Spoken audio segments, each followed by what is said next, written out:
My next guests are embroiled in a battle against the Walt Disney Company, a legal battle. Joining us, Leo Perrero, one of about 250 Disney IT workers losing their jobs in Florida, replaced by foreign workers with H-1B visas and at lower wages, and forced to train his replacement. Also joining us is Mr. Perrero's attorney, Sara Blackwell. She's filed a federal lawsuit against Disney and two global consulting companies. Sara, great to have you with us. Leo, I know what I mean, I have been covering the issue of outsourcing and offshoring, what becomes if you will, insourcing of firms like these consulting companies that become shells for the outsourcing of American middle-class jobs.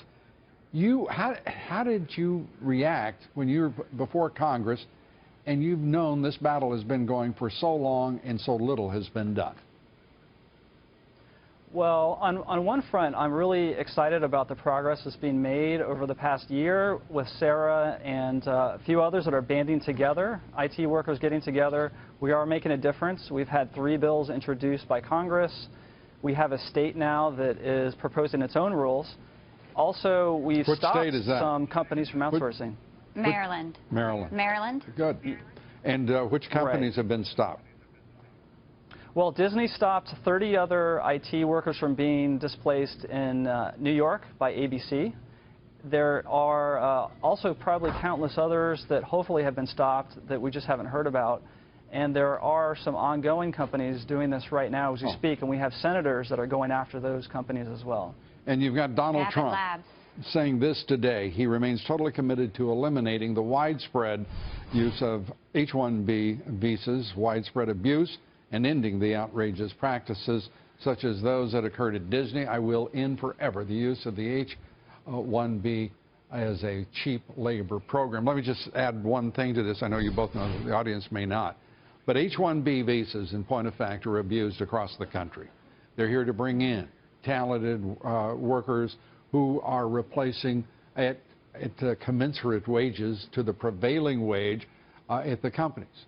In most cases, they come in the lowest quadrant of skills, that is the bottom quarter, and not the highest, and they are paid typically 25% less than the American worker that they replace. Is that a fair statement, Sara?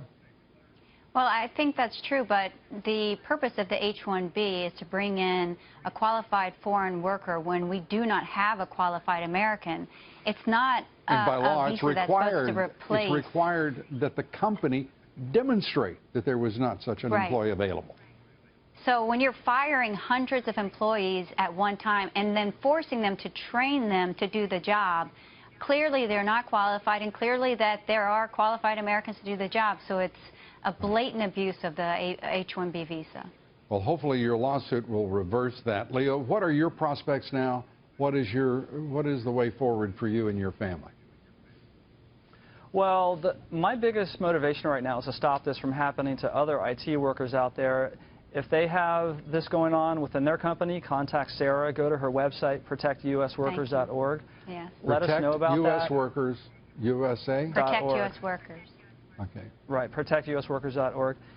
Let us know about that because it can be stopped. It's happening on 2 fronts. The companies are being stopped both legally with lawsuits, with senators going after them, and with bills being introduced. So as far as my career, I've decided to leave the IT field completely because there is a lot less opportunity out there than there was at one point, and I have the fortunate circumstance to be able to work in my family business and support my family that way.